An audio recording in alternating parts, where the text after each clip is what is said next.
기말고사 PPT 중소기업을 위한 블록체인 발표 시작하겠습니다.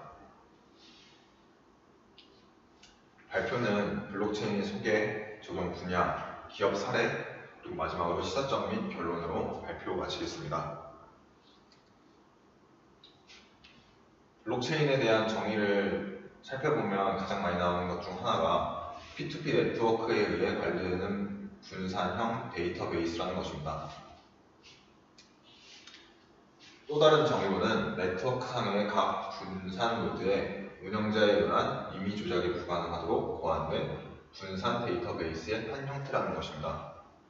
또 대규모의 노드들 사이에서 각 노드에 분산 저장된 데이터를 항상 최신 상태로 유지할 수 있도록 하는 합의 및 수렴 알고리즘이라고 블록체인을 정의하고 있습니다.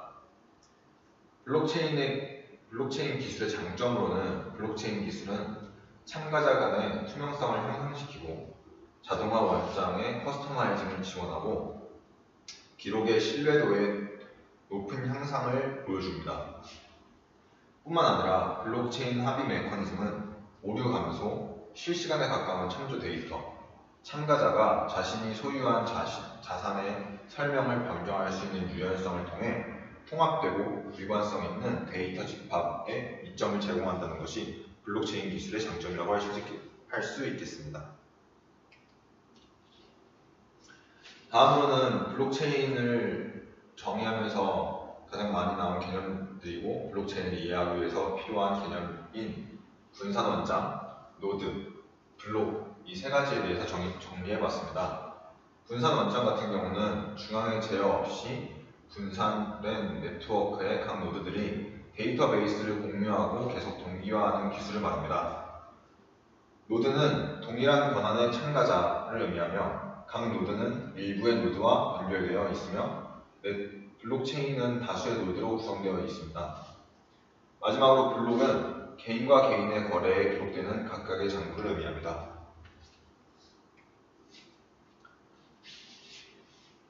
블록체인의 원리를 금융 분야에 적용하여 도식화한 그림입니다. 은행이라는 중앙기관이 모든 장부를 관리하고 통일된 거래 내역을 가지고 있던 기존의 거래 방식과는 달리 블록체인이 적용된 거래 방식은 분산된 장부를 통해 투명한 거래 내역을 유지한다는 특징을 가지고 있습니다. 다음으로는 블록체인 기술의 활용 분야로서 앞에 보이시는 그림은 블록체인이 얼마나 많은 분야에 활용되고 있는지를 보여주고 있는 그림입니다. 블록체인은 가상화폐를 시작으로 해서 현재는 P2P 대출, 거래 인증, 공인 인증 등 최근에는 핀테크 기술과 융합하여 다양한 분야에서 활용되고 있음을 이 그림을 통해서 볼 수 있습니다. 다음으로는 블록체인의 종류로서 퍼블릭 블록체인, 컨소시엄 블록체인, 프라이빗 블록체인으로 정리해봤습니다. 퍼블릭 블록체인은 공개형 블록체인이라고 불리며 거래 내역뿐만 아니라 네트워크에서 이루어지는 여러 행동이 모두 공유되어 추적이 가능하다는 특징을 가지고 있습니다. 다음으로 컨소시엄 블록체인은 네트워크에 허가된 여러 참여자가 구성하여 블록을 생성한다는 특징을 가지고 있습니다. 마지막으로 프라이빗 블록체인은 폐쇄형 블록체인이라고도 불리며 허가된 참가자 외에 거래 내역과 여러 행동은 공유되지 않고 추적이 불가능하다는 특징을 가지고 있습니다.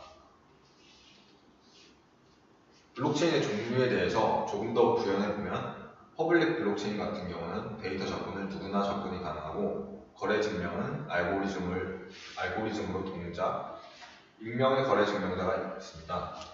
장점으로는 안정성, 신뢰성, 익명성, 투명성을 보장한다는 것이고요. 단점으로는 확장성이 낮고 거래 속도가 느리다는 것이 단점으로 꼽히고 있습니다. 활용되는 사례로는 암호화폐인데요. 왼쪽에 보이시는 대부분의 암호화폐에는 퍼블릭 블록체인 기술을 사용하고 있습니다. 다음은 컨소시엄 블록체인은 허가받은 사업자만 접근이 가능하다는 특징을 가지고 있으며 사전에 합의된 규칙에 따라 거래 검증, 인증 등 거래 증명자가 존재한다는 것입니다. 컨소시엄 블록체인의 장점으로는 높은 효율성과 확장성, 처리 속도의 신속성, 민감한 정보를 처리하는 역할이 가능하다는 것입니다. 그렇지만 단점으로는 개입이 필요할 수 있고 투명성과 보안성이 낮다는 것이 단점으로 꼽히고 있습니다. 활용되고 있는 사례로서는 RCCEV와 보험연합이 있습니다. 왼쪽에 보이시면 RCCEV가 금융회사들의 컨소시엄인 것을 확인할 수 있는데요. 이러한 컨소시엄에서는 컨소시엄 블록체인을 사용하고 있음을 알 수 있습니다. 마지막으로 프라이빗 블록체인입니다. 프라이빗 블록체인은 허가받은 사업자만 접근이 가능하다는 특징을 가지고 있으며 중앙기관에 의해 거래 증명이 이루어지게 됩니다. 장점으로는 높은 효율성과 확장성, 처리 속도의 신속성, 기업별 특화가 가능하다는 것이고 단점으로는 퍼블릭 블록체인에 비해 상대적으로 보안성이 낮다는 것이 단점으로 꼽히고 있습니다. 활용되고 있는 사례로서는 코닥, 월마트가 있습니다. 왼쪽의 그림을 보시면 과일이 재배되고 그 다음에 어떤 식으로 포장, 물류, 그리고 선적되고 이렇게 월마트로 다시 와서 고객에게 주어지는 이러한 일련의 과정을 월마트 프라이빗 블록체인이라고 하는데요. 프라이빗 블록체인의 장점 중에 높은 효율성과 확장성, 처리 속도의 신속성뿐만 아니라 기업별 특화가 가능하다는 것이 가장 큰 장점이라고 할 수 있는데 왼쪽의 그림이 월마트의 프라이빗 블록체인이 기업에 얼마나 잘 특화되어 있는지를 볼 수 있다고 생각해서 가져와 봤습니다. 다음은 중소기업을 위한 블록체인 적용 분야로서 스마트 계약, 배송 추적, 클라우드 스토리지, 지급 결제 이 네 가지를 한번 설명해 보겠습니다. 블록체인 적용 분야를 설명하기에 앞서 국내에서는 중소기업을 어떻게 정의하고 있는지에 대해서 먼저 알아보면 영리기업 또는 비영리 사회적 기업을 대상으로 적용하며 규모 기준과 독립성 기준을 모두 충족해야 중소기업에 해당한다고 중소기업 기본법 제2조 및 같은 법 시행령 제3조에 나와 있습니다. 국내 중소기업에 대해서 업종별 중소기업 사업체 현황을 살펴보면 27.8%가 도소무역, 19.8%가 숙박 및 음식점업, 11.1%가 제조업, 10.6%가 운수업, 그 외에 기타 다른 업종들이 30.7%를 차지하고 있는 것을 볼 수 있습니다. 왼쪽에 보이시는 그래프는 위는 제조업 그리고 아래는 비제조업의 그 회사들의 개수를 나타낸 것인데요. 제조업에서는 1차 금속 가공이 가장 많은 173개의 회사를 가지고 있으며 비제조업에서는 도소매업이 381개로 다른 비제조업의 회사들보다 훨씬 더 많은 회사 개수가 있는 것을 이 그래프를 통해서 알 수 있습니다. 다음은 블록체인이 적용되고 있는 분야 중 하나인 스마트 계약에 대해서 살펴보겠습니다. 스마트 계약은 닉 사보가 1994년 최초로 제안한 개념입니다. 기존 계약서는 서면으로 되어 있어 계약 조건을 이행하려면 실제 사람이 계약서대로 수행을 해야 하지만 디지털 명령어로 계약을 작성하면 조건에 따라 계약 내용을 자동으로 실행할 수 있다고 주장하면서 나오게 되었습니다. 스마트 계약의 특징으로는 조건에 따른 계약 결과가 명확하고 계약 내용을 즉각적으로 이행할 수 있다는 것입니다. 현재 블록체인을 통한 스마트 계약이 적용되고 있는 분야로는 금융, 지적재산권, 공유경제 등이 있습니다. 블록체인을 통한 스마트 계약이 어떻게 잘 이루어지고 있는지에 대해서 보험업 쪽에서 예시를 한번 살펴보면 보상 프로세스 진행과 관련자 간 동일한 증빙 문서에 대하여 블록체인을 통하여 상호 합의한 처리 내용에 대하여 위 변조가 불가하면서도 처리 절차를 스마트 계약으로 자동 진행하여 신속, 정확한 처리가 가능하다는 것이 블록체인을 적용한 스마트 계약의 장점이라고 할 수 있겠습니다. 다음으로는 배송 추적입니다. 배송 추적을 사전적으로 정의해보면 전자상 거래를 통해 상품을 신청하고 자신이 주문한 상품이 언제 도착하는지 궁금해하는 사용자들을 위해 개발된 주문 배송 추적 시스템입니다. 이와 같은 배송 추적 시스템은 현재 우리나라에 있는 로지스틱스 서비스 회사들도 다들 이용하고 있는 것으로 알고 있습니다. 그렇다면 이러한 배송 추적이 어떤 분야에 가장 필요한가를 살펴보면 이커머스와 같은 온라인 쇼핑, 모바일 쇼핑에서 가장 필요한 부분이라고 생각하여서 국내의 온라인 쇼핑이 어떻게 이루어지고 있으며 그 액수와 그러한 선호도가 어떻게 구성되어 있는지 한번 살펴보기 위해서 자료를 가져봤는데요. 2013년 온라인 쇼핑은 384억 원의 매출을 올렸으며 2016년은 656억 원으로 꾸준히 상승하고 있는 것을 볼 수 있습니다. 모바일 쇼핑은 2013년에 65억 원, 그리고 2016년에 355억 원으로 약 5배 정도의 엄청난 성장을 하고 있음을 이 표를 통해서 알 수 있습니다. 다음으로 이 그래프를 보시면 온라인 쇼핑과 오프라인 쇼핑에 대한 선호도를 볼 수 있는 건데요. 식료품과 가구와 같은 크고 무겁고 신선식품과 같은 것은 아직까지 오프라인 쇼핑에서 훨씬 더 선호되고 있지만 책, 음악, 영화, 비디오 게임, 그리고 전자제품과 같은 것은 현재 온라인 쇼핑의 선호도도 굉장히 많이 올라와 있는 것을 그래프를 통해서 확인할 수 있습니다. 그렇다면 블록체인을 통한 배송 추적이 어떤 이유로 나오게 됐으며 어떤 분야에서 가장 각광을 받게 될 것이냐에 대해서 한번 보면 도난 방지에 대한 것입니다. 국내에서는 그렇게 많지 않지만 해외에서는 꽤나 도난 방지 이슈가 있다고 하는데요. 미국의 인터넷 기업 컴캐스트에 따르면 약 30%의 미국인들이 자신들의 택배가 문 앞에서도 도난당한 적이 있다고 보고가 되고 있으며 온라인 판매자가 해당 제품들을 온전한 상태로 출하했을지라도 도난 문제로 소비자의 눈간에 해당 제품들이 배송된 뒤 발생한다는 것입니다. 블록체인을 통한 배송 추적을 하게 된다면 패키지 자체를 추적하기 때문에 이러한 도난 방지가 훨씬 더 줄어들 것이라는 기대를 가지고 있습니다. 다음으로는 클라우드 스토리지, 클라우드 저장입니다. 클라우드 스토리지를 사용적으로 정하면 데이터 스토리지를 서비스로서 관리하고 운영하는 클라우드 컴퓨팅 공급자를 통해 데이터를 인터넷에 저장하는 방식을 말합니다. 일반적인 클라우드 스토리지들의 특징은 첫 번째, 클라우드 스토리지는 데이터 스토리지 용량을 소유 및 운영하는 클라우드 공급업체에서 구매를 하게 됩니다. 그리고 사용량에 따라 지불하는 모델로 인터넷을 통해 제공받게 됩니다. 이러한 클라우드 스토리지 공급업체는 전 세계에서 애플리케이션이 데이터에 액세스할 수 있도록 용량, 보안, 안정성 관리가 필수적입니다. 다음으로는 블록체인을 통한 클라우드 스토리지에 대한 특징인데요.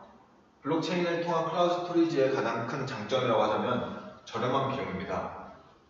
자신의 추가 스토리지 용량을 제공하는 참여자는 암호화폐 형태로 비용을 받으며 실제 고객은 저렴한 가격으로 온라인 스토리지를 이용할 수 있다는 것이 저렴한 비용으로 클라우드 스토리지를 제공할 수 있는 이유인데요.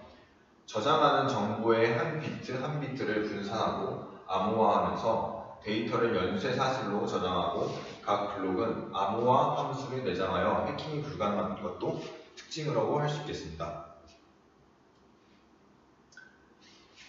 다음으로는 지급결제 분야입니다. 지급결제를 사전적으로 정의해보면 경제주체들이 경제활동에 따른 채권, 채무관계를 지급수단을 이용하여 해소하는 행위를 말합니다.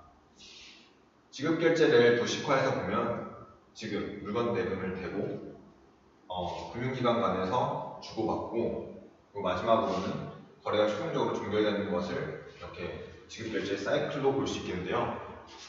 지급결제 서비스를 현재 제공하고 있는 기관으로는 은행, 우체국, 증권사, 신용카드사, 그리고 핀테크 기업이 있습니다. 다음으로는 블록체인을 통한 지급결제를 했을 때와 그렇지 않았을 때 이전의 환경이 어떻게 다른지를 보면 블록체인이 없었을 때 환경은 인증과 결제 기능이 분리되어 있어 비용과 시간이 훨씬 더 많이 든 반면에 블록체인 기술이 적용된 지급결제는 인증과 결제 기능이 통합되어 있는 모습을 볼 수 있으며 따라서 시간과 비용을 줄일 수 있는 장점을 가지고 있습니다.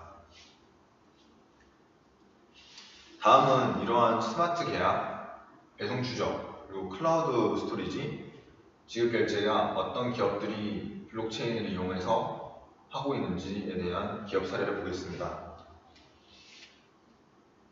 스마트 계약의 사례로서는 기술 개발을 하고 있는 삼성 SDS입니다. 삼성 SDS는 넥스레저라는 스마트 계약 기술, 블록체인 플랫폼을 만들어서 스마트 계약을 적용시켰는데요. 삼성 SDS는 지난 10월 삼성 SDI의 글로벌 스마트 계약 시스템에 블록체인을 적용하게 됩니다. 제조업에서의 전자계약 관리는 프로세스이며 세계 각국의 기업들은 국가별 계약 절차상의 인증, 보안, 전자서명 등 체계가 상이한 것을 넥스레저를 통해 표준화와 편의성, 신뢰성을 확보가 가능하다는 것입니다. 따라서 제조업 분야에서 이러한 스마트 계약, 블록체인을 적용한 스마트 계약이 굉장히 각광을 받을 것으로 보이고 현재 굉장히 많이 사용되고 있는 것을 알 수 있습니다. 다음으로는 블록체인 분야가 적용되는 것 중에 스마트 계약의 사례 중에서 보험업에 적용된 사례인데요. 세계적인 보험회사인 악사의 스마트 계약 피치입니다. 피치는 비행기 연착 보험이라는 비행기 연착 보험 상품인데요. 어떤 방식으로 적용되고 있는지에 대해서 살펴보면 먼저 보험 계약을 하고 계약 정보는 이더리움 블록체인상에 저장하게 됩니다. 다음으로는 해당 비행기가 2시간 이상 연착하게 된다면 계약자가 연착에 대한 정보를 보험사에게 제시하게 됩니다. 그렇다면 그 증거에 대한 사실 여부를 보험사가 검증하는 절차 없이 보험금의 지급이 자동으로 발생하게 되는 것이 이 피치 보험의 계약 방식입니다. 그렇다면 왜 자동차나 어떤 선박 같은 사고가 아닌 비행기 연착 보험이 가장 먼저 스마트 계약화가 되었는지 보면 비행기 연착 보험의 스마트 계약화가 가장 먼저 진행된 이유는 보험 사건의 발생이 자동차 사고 발생 등과는 달리 실시간으로 전송될 수 있는 조작 가능하지 않은 공개 정보라는 것이 특징이기 때문에 스마트 계약이 가장 먼저 적용된 보험 사례라고 볼 수 있겠습니다. 다음은 배송 추적 사례로서 XYO 네트워크라는 회사인데요. XYO 네트워크는 실시간으로 각각의 배송 물품을 추적할 수 있는 블록체인 기반의 추적 프레임워크인 XY 스티커를 런칭하게 됩니다. 위치 보고에 대한 인센티브를 부여하고 XYO 토큰을 웹 내 노드에 부여함에 따라 원장을 기록하고 신뢰할 수 있는 위치 서비스를 제공하게 됩니다. 온라인 판매자들은 개별적으로 확인된 원장을 제공하고 소비자들은 시작 지점부터 배송 완료 시까지 모든 경로를 추적하는 것이 실제로 가능하게 됩니다. 2018년 하반기에 XYO 네트워크는 XY 스티커라는 모든 개별 상품들을 실시간으로 추적할 수 있는 스티커를 만들면서 현재는 상용화 단계에 있다고 합니다. 다음은 배송 추적 사례 중 하나인 DHL과 엑센추어의 사례입니다. DHL과 엑센추어가 의약품 안전 때문에 의약품 관련 물류 시스템 전반에 블록체인 기술을 도입하려고 추진하고 있는데요. 그 이유로서는 현재 가짜 혹은 위조 의약품은 매년 2천억 달러 규모의 불법 시장을 조성하고 있으며 물류 시스템이 가장 투명한 나라에서도 가짜 의약품 비중은 전체의 약 1%를 차지하고 있다고 글로벌 회계법인인 프라이스 워터하우스 쿠퍼스의 보고서에 따르면 그렇게 나타나 있습니다. 따라서 세계적인 물류 기업인 DHL과 글로벌 컨설팅 기업인 엑센추어가 의약품 관련 물류 시스템 전반에 블록체인 기술을 도입하게 되었는데요. 이에 따라서 의약품 안전과 데이터의 투명성을 제고하는 프로젝트를 현재 추진 중에 있으며 아직 상용화는 안 되고 있다고 합니다. 다음으로는 클라우드 스토리지의 사례로서 시야입니다. 시야의 가장 큰 특징으로는 평균 테라바이트당 월 2달러의 요금을 부과하는데, 이는 아마존의 월 20달러보다 90%가 저렴한 가격입니다. 가장 유명한 아마존 클라우드 스토리지보다 약 90%가 저렴한 가격인데요. 기업들 같은 경우는 개인과 달리 굉장히 많은 용량을 필요로 하기 때문에 월 100TB를 이용하면 아마존의 그 클라우드 스토리지와 구글의 클라우드 스토리지, 마이크로소프트의 클라우드 스토리지인 애저는 최소 2000달러를 부과하는 데 반해 시야는 같은 용량에 200달러밖에 부과를 안 한다는 것이 가장 큰 특징이라고 할 수 있겠습니다. 이러한 시야가 다른 클라우드 스토리지 기업들, 특히 대기업인 아마존, 구글, 마이크로소프트보다 훨씬 더 저렴한 가격이 가능한 이유는 운영 비용이 훨씬 적기 때문입니다. 앞서 말씀드렸다시피 블록체인 클라우드 스토리지는 전력과 인력이 드는 데이터 센터가 필요가 없고, 인프라는 데이터를 저장하는 개별 컴퓨터 네트워크가 제공하기 때문에 이러한 데이터 센터가 필요한 대기업들의 클라우드 스토리지와는 달리 훨씬 더 저렴한 가격으로 고객들에게 클라우드 스토리지를 제공할 수 있는 것입니다. 그렇지만 이러한 시야가 좋은 점도 있지만 현재 상황으로는 활성화가 많이 되지 않기 때문에 신속성과 그리고 다운받는 속도가 굉장히 느리다고 합니다. 그러나 시야 같은 블록체인 클라우드 스토리지 기업들이 전망이 좋은 것은 그래프를 통해서 볼 수 있고 현재 상황을 통해서 볼 수 있는데, 시야 같은 경우 4개월 만에 총 서비스 용량은 1pb에서 3.3pb로 3배가 증가하였으며, 저장 용량을 호스팅하는 이용객 수는 145에서 700으로 6배가 증가한 것을 볼 수 있고, 그래프로서도 훨씬 더 기하급수적으로 지금 현재 증가하고 있는 것을 볼 수 있기 때문에 블록체인이 클라우드 스토리지 분야에서 적용되고 있는 것은 꽤나 전망이 좋은 것으로 현재 보이고 있습니다. 다음으로는 지급결제 분야입니다. 지급결제는 굉장히 많이 블록체인이 적용되고 있는 분야 중에 하나인데요. 그래서 지급결제는 국내 사례와 국외 사례로 두 가지로 한번 나눠봤습니다. 먼저 국내 사례로서는 RBK 기업은행과 코빗이 MOU를 맺은 것입니다.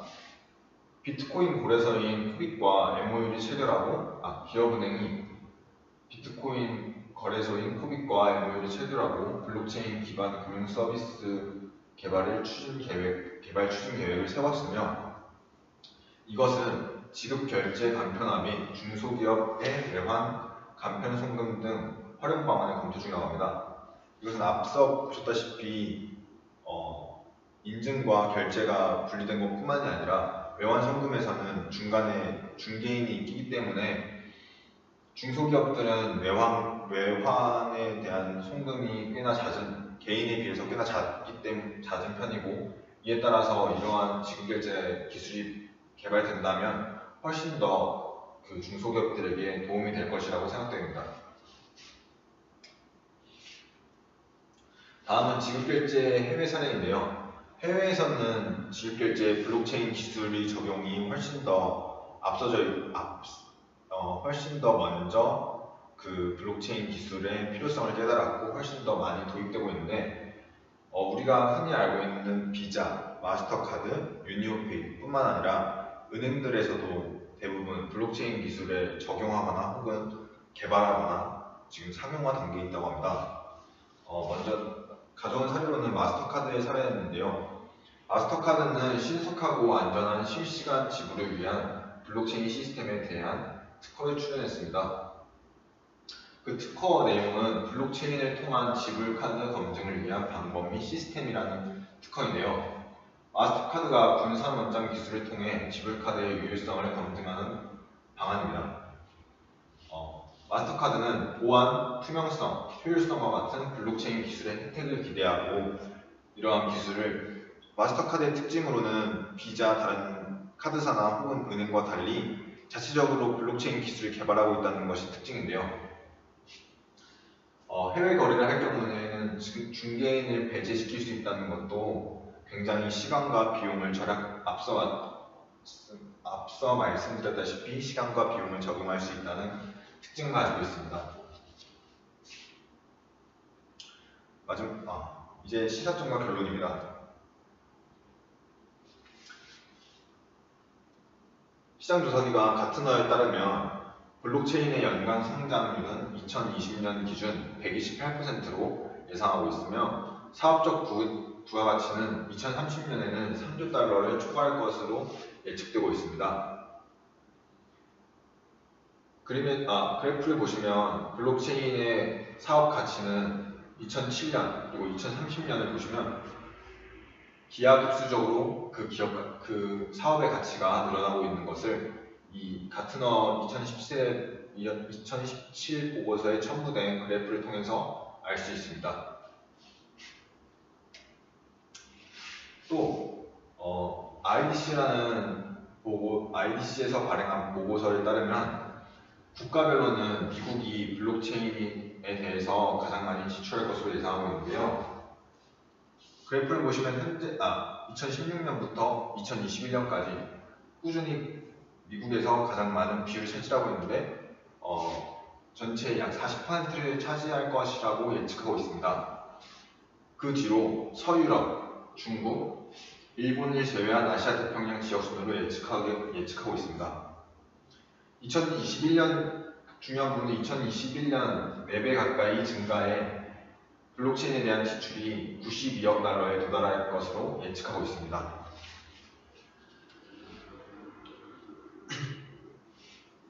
마지막으로 블록체인은 앞선 그래프와 같이 그런 많은 비용도 필요하지만 먼저 확장성이 필요하기 때문에 국내에서도 KT와 같은 사업자에서 블록체인 기술을 훨씬 더 많은 기업들이 활용을 하기 위해서 어떠한 프로그램을 하고 있는데요. 블록체인 부트캠프라는 프로그램을 KT에서는 활용하고 있습니다. 먼저 대상은 KT 블록체인 에코 얼라이언스 소속 중소기업들인데요. KT 블록체인 에코 얼라이언스는 KT의 블록체인 기술과 인프라를 통해 중소기업들의 사업 역량과 기술력 향상을 지원하는 협의체를 말합니다. 이러한 블록체인 부트캠프는 KT 블록체인 에코 얼라이언스 소속 중소기업들을 전반적인 블록체인 개념 교육, KT 블록체인 플랫폼 소개를 비롯해 블록체인 앱 개발, 사설 블록체인 네트워크 구조 분석 같은 강의를 합니다. 따라서 블록체인에 대해서 이러한 중소기업들이 이해하고 활용할 수 있도록 도와주는 그런 프로그램이고요. 블록체인 플랫폼을 뿐만 아니라 블록체인 플랫폼을 개방해 중소기업들이 더 쉽게 블록체인 관련 서비스를 개발하고 테스트할 수 있는 환경을 조성하면서 중소기업들에게 도움을 줄 뿐만 아니라 반사적으로 KT가 블록체인의 기술을 확장시키는 데도 이러한 블록체인 부트캠프를 통해서 현재 확장성을 높이고 있습니다. 이상으로 발표 마치겠습니다. 감사합니다.